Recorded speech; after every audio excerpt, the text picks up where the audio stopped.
अस्सलाम वालेकुम। मैं मुजीबुल हसन और आपको खुशामदीद कहता हूँ अपनी इस यूट्यूब के चैनल पर। आज के सेशन में हम डिस्कस करेंगे होम्योपैथिक मेडिसिन आर नंबर 7 जिसका असल नेम है हेपागैलन, लेकिन ये फेमस है आर नंबर 7 ड्रॉप्स के साथ। अब ये जो ड्रॉप्स हैं आर नंबर 7 ये लिवर और गॉल ब्लैडर के केसेस में यूज़ किए जाते हैं।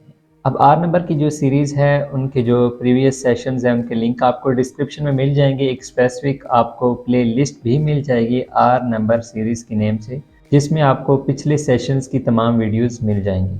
आज के सेशन में जो R7 ड्रॉप्स में कंपोनेंट या मेडिसिन यूज़ होती हैं उनके रिलेटेड बात करेंगे और पेशेंट की सिम्टम्स के रिलेटेड बात करेंगे कि ये जो ड्रॉप्स हैं ये कौन सी सिम्टम्स में दी जाती हैं या इस्तेमाल कराई जाती हैं। सबसे पहले बात करते हैं कंपोनेंट्स के रिलेटेड। अब आर नंबर 7 में जो सबसे पहली मेडिसिन यूज़ होती है वो चेलिडोनियम है, फिर कार्डस, लाइकोपोडियम, नेक्सोमिका, कालोसिन, क्लोस्ट्रेनियम और लास्ट मेडिसिन आ जाती है चाइना। अब इसके बाद हम बात करेंगे पेशेंट की सिम्टम्स के रिलेटेड। फिर उसके बाद जो ये नेम मैंने आपके साथ शेयर की हैं, ये मेडिसिन अपना कहाँ कहाँ रोल प्ले करती हैं उस रिलेटेड भी बात करेंगे।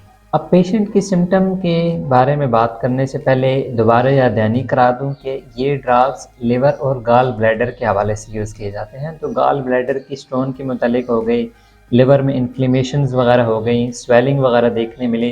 तकरीबन सभी सिम्टम में ये मेडिसिन बहुत ही अच्छा रोल प्ले करती है। अब गॉल ब्लैडर स्टोन के वाले से अगर बात की जाए तो 3 किस्म की स्टोन्स देखने में रही होती हैं। सबसे पहले पिगमेंट स्टोन्स, दूसरे पे कोलेस्ट्रॉल वाली स्टोन्स या तीसरे पे मिक्स स्टोन। अब इनकी पहचान इस तरह है कि मोस्टली जो कोलेस्ट्रॉल वाली स्टोन्स होती हैं उनका तो एक शेडो होगा, लेकिन जो पिगमेंट्स वाली होंगी उनका ब्लैक और ब्राउन शेडो होता है। लेकिन एक चीज़ आपने अपने माइंड में ज़रूर रखनी है कि जो गॉल ब्लैडर स्टोन होगी उनकी इनिशियल स्टेज में ही R7 ड्रॉप अपना रोल प्ले करते हैं। अगर तो स्टोन्स काफ़ी ज़्यादा हो जाएं तो फिर बेहतर सोल्यूशन होता है कि ऑपरेट करा लिया जाए, क्योंकि वहाँ पे फिर मेडिसिन अपना सही तरह से काम नहीं कर पाती। अब गॉल ब्लैडर स्टोन्स के हवाले से अगर डिटेल सेशन आप देखना चाहते हैं कि गॉल ब्लैडर स्टोन जो होती हैं ये क्यों बनती है, मेन रीज़न क्या बन रही होती है, या होम्योपैथी की कौन कौन सी मेडिसिन इस हवाले से बहुत ही ज़्यादा अहम रोल प्ले करती है, तो ये तमाम तर इन्फॉर्मेशन आपको एक स्पेसिफिक वीडियो में मिल जाएगी। लेकिन अगर आपको वो वीडियो चाहिए हुई तो फिर आप कमेंट सेक्शन में ज़रूर बताइएगा। अब स्टोन्स के अलावा कभी कभार मोस्टली ये प्रॉब्लम देखने मिलती है कि बादीपन वगैरह, सुफरा वगैरह की वजह से भी लिवर में या गॉल ब्लैडर में काफ़ी ज़्यादा प्रॉब्लम बन रही होती है। तो ये जो R7 ड्रॉप्स हैं ये उस बादीपन को भी ख़त्म करने में ही रोल प्ले करती है और बहुत अच्छे से रोल प्ले करती है।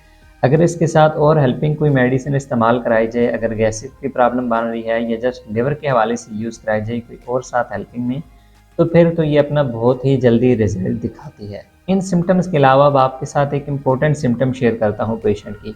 मोस्टली एक प्रॉब्लम देखने मिलती है छोटे बच्चों में भी और बड़े अफराद में भी कि थोड़ा सा खाना वगैरह खाते हैं तो वो कहते हैं कि भूख ख़त्म हो गई है। अब जो भूख ख़त्म हो जाती है इसके लिए भी ये मेडिसिन काफ़ी ज़्यादा अच्छा रोल प्ले करती है। भूख ख़त्म होने की 2 से 3 रीज़न होती हैं। एक तो किसी शख्स का जो लिवर है उसमें काफ़ी ज़्यादा स्वेलिंग वगैरह देखने में रही हो या इन्फ्लेमेशन वगैरह हुई हो। अब वो जो इन्फ्लेमेशन या स्वेलिंग होगी उसकी रीज़न तलाश करनी चाहिए। जब उसकी रीज़न मिल जाती है उस रिलेटेड मेडिसिन इस्तेमाल कराई जाए तो फिर तो फ़ौरन ही रिज़ल्ट मिल जाते हैं। ये जो मेडिसिन है R7 ये भूख की कमी को भी दूर करती है। उसके अलावा अगर मुँह का जायका काफ़ी ज़्यादा कड़वा रह रहा हो पेशेंट का तो उस जायकों को भी ठीक करने में ये यूज़ कराई जाती है। कुछ पेशेंट में एक सिम्टम देखने मिलती है कि खाना तो वो सही तरह से खाते हैं, लेकिन खाना खाने के बाद पेट काफ़ी ज़्यादा फूल जाता है। उनकी ये इलामत काफ़ी ज़्यादा देखने मिलती है। अब उस पेट फूलने वाली सिम्टम को भी ठीक करने में या उस प्रॉब्लम को भी ठीक करने में ये बहुत ही ज़्यादा इम्पोर्टेंट रोल प्ले कर रही होती है। अब ये जो पेट फूलने की इलामत मैंने आपसे शेयर की है इसकी मोस्टली जो रीज़न बन रही होती है वो गैसेज़ वगैरह होती हैं। पेट में काफ़ी ज़्यादा गैसेज़ बन जाती हैं जिस वजह से पेट काफ़ी ज़्यादा फूल जाता है। अब इस वजह से जो रिब्स होती हैं इनके नीचे भी काफ़ी ज़्यादा तनाव देखने मिलते हैं और पेशेंट को वहाँ पर पेन महसूस होता है।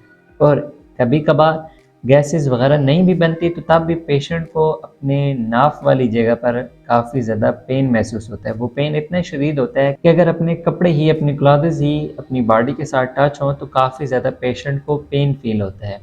ये जो मैंने पॉइंट शेयर किए हैं, इन पॉइंट्स के रिलेटेड भी R7 बहुत ही ज़्यादा अच्छी रहती है। अब इन पॉइंट्स के अलावा लास्ट पॉइंट आ जाता है कॉन्स्टिपेशन के हवाले से।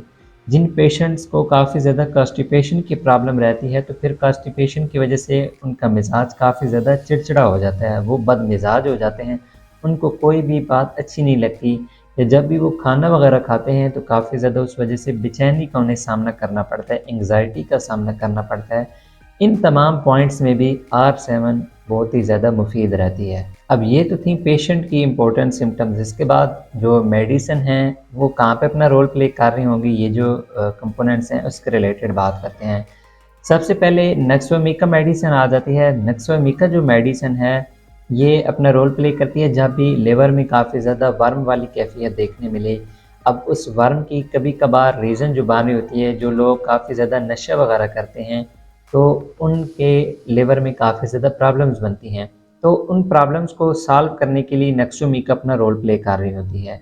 अब उस प्रॉब्लम में मेजर प्रॉब्लम कॉन्स्टिपेशन की भी देखने मिल सकती है, दर्द वगैरह, चुभन वगैरह भी देखने में मिल सकती है, या पेशेंट को ऐसे महसूस हो कि लिवर में जैसे कोई बोझ पड़ा हुआ है, काफ़ी ज़्यादा कोई मटेरियल वगैरह वहाँ पर इकट्ठा हुआ है। नेक्स्ट मेडिसिन आ जाती है लाइकोपोडियम। अब लाइकोपोडियम और चाइना जो मेडिसिन है ये तकरीबन सेम सेम अपना रोल प्ले कर रही होंगी कि जब पेट में काफ़ी ज़्यादा चुभन वाला दर्द देखने मिले या पेट फूलने की कैफियत काफ़ी ज़्यादा देखने में रही हो। अब उस फूलने की रीज़न गैसेस वगैरह भी हो सकती है या इन्फ्लेमेशन भी हो सकती है, और उस वजह से काफ़ी ज़्यादा पेशेंट्स में कॉन्स्टिपेशन की प्रॉब्लम भी देखने मिले या मुंह का जायका कड़वा हो जाए, तो वहाँ पर लाइकोपोडियम और चाइना जो मेडिसिन है ये अपना रोल प्ले कर रही होती हैं। नेक्स्ट मेडिसिन आ जाती हैं चेलिडोनियम और कार्डस। ये दोनों मेडिसिन भी लिवर के हवाले से यूज़ कराई जाती हैं। अगर तो गाल ब्लैडर स्टोन हो तो फिर जो कार्डस मेडिसिन है ये अपना रोल प्ले करती है, या जॉइंटस के केसेस में ये दोनों मेडिसिन अपना रोल प्ले कर रही होती हैं। आमतौर पर लिवर की जब भी प्रॉब्लम काफ़ी ज़्यादा देखने मिले किसी पेशेंट में, अगर सिंगल रेमेडी की बात की जाए तो फिर चेलिडोनियम और कार्डस ये दोनों बहुत ही ज़्यादा होम्योपैथी के अंदर यूज़ कराई जाती है। चेलिडोनियम जो मेडिसिन है इसका जो ज़्यादा असर होता है, जो लिवर के पास ब्लड वेसल्स होती हैं उनके ऊपर जो दबाव पड़ रहा होता है, उस दबाव को कम करने में चेलिडोनियम काफ़ी ज़्यादा अपना रोल प्ले करती है। और इसी तरह जो कार्डस मेडिसिन है ये सफरावी कैफियत, जो मतली वाली कैफियत होती है उसको ख़त्म करने में या उसको बहाव को ठीक करने में अपना रोल प्ले करती है।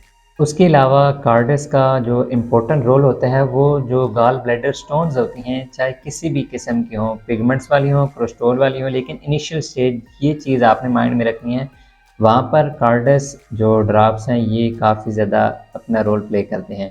R7 फार्म में भी, मतलब उस कम्बिनेशन में भी, और उसके अलावा अगर सिंगल यूज़ कराया जाए तो वहाँ पर भी ये काफ़ी ज़्यादा अपना रोल प्ले करते हैं। नेक्स्ट मेडिसिन आ जाते हैं क्लोस्ट्रेनियम। अब क्लोस्ट्रेनियम जो मेडिसिन है ये लिवर इनलार्जमेंट के केस में अपना रोल प्ले करती है, और उसके अलावा एज अ हेल्पिंग जॉइंटस में भी और गाल ब्लैडर स्टोन में भी रोल प्ले करती है।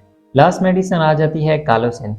कालोसिन अपना रोल प्ले करती है जब पेशेंट के पेट में काफ़ी ज़्यादा पेन देखने मिले, और वो पेन जो मैंने ऑलरेडी आपको शेयर किया है कि इतना शदीद हो कि अगर अपने क्लॉथ्स भी बॉडी के साथ टच हों तो पेन में काफ़ी ज़्यादा इजाफा देखने मिलेगा। अब ये जो पेन होगा जब पेशेंट नीचे झुकेगा तो जब उसके पेट के ऊपर दबाव पड़ेगा तो तब उसमें काफ़ी ज़्यादा कमी देखने मिले। ये आपने लाजमी माइंड में पॉइंट रखना है, चाहे आप फिजिशियन हैं, मतलब डॉक्टर हैं, या चाहे आप पेशेंट हैं। ये पॉइंट आपके माइंड में होना चाहिए। जब भी ये लामा देखने मिले कि पेट के ऊपर दबाया जाए और दर्द में कमी देखने मिले तो फिर कालोसिन अपना रोल वहाँ पर काफ़ी ज़्यादा अच्छे तरीके से प्ले करती है। उम्मीद करता हूँ आज का जो ये सेशन है R नंबर 7 ड्राफ्ट्स के हवाले से, लिवर और गाल ब्लैडर ड्राफ्ट्स भी जिसे कहा जाता है, आपको पसंद आया होगा। कोई भी क्वेश्चन हो आपका इस सेशन के हवाले से तो आप लाजमी कमेंट सेक्शन में पूछ लीजिएगा। अब अगर लिवर की कोई भी प्रॉब्लम देखने मिले तो सबसे पहले आपने टेस्ट करा लेना है LFT, लिवर फंक्शन टेस्ट, या कोलेस्ट्रॉल वगैरह की प्रॉब्लम देखने मिले तो लिपिड प्रोफाइल आपने कंप्लीट करा लेना है। इन दोनों टेस्ट को कराने के बाद जो रिपोर्ट आए उस बेस पे आप मेडिसिन को इस्तेमाल करें। फर्स्ट ऑफ़ ऑल तो नीचे डिस्क्लेमर में ये चीज़ आ रही है कि आप अपने फिजिशियन के साथ कंसल्ट करें, उनकी एडवाइस के मुताबिक आप मेडिसिन इस्तेमाल करें, ये आपके लिए बेस्ट रहेगा। अगर आप फिर भी मेडिसिन को यूज़ करना चाहते हैं तो फिर आप टेस्ट कराने के बाद तब भी आप इस मेडिसिन को यूज़ करें। अगर स्टोन का इशू है तो फिर आप अल्ट्रासाउंड करा लें, ताकि अल्ट्रासाउंड कंफर्म होने के बाद, रिपोर्ट कंफर्म होने के बाद फिर आप इस मेडिसिन को यूज़ करें। वैसे कोई आपका क्वेश्चन हो तो आप कमेंट सेक्शन में पूछ सकते हैं। डायरेक्टली कॉन्टैक्ट करना हो तो इंस्टाग्राम और फेसबुक पेज का लिंक भी डिस्क्रिप्शन में अवेलेबल है। इन दोनों प्लेटफॉर्म पे भी आके आप मेरे साथ कंसल्ट कर सकते हैं। अगर आप मेरे आर्टिकल्स देखना चाहते हैं तो वेबसाइट का लिंक आपको डिस्क्रिप्शन में मिल जाएगा। लाजमी जाकर वो रीड कर लीजिएगा और वहाँ पर भी आप अपनी सजेशंस दे सकते हैं। मिलते हैं नेक्स्ट सेशन में, तब तक के लिए फ़ी अमानिल्लाह।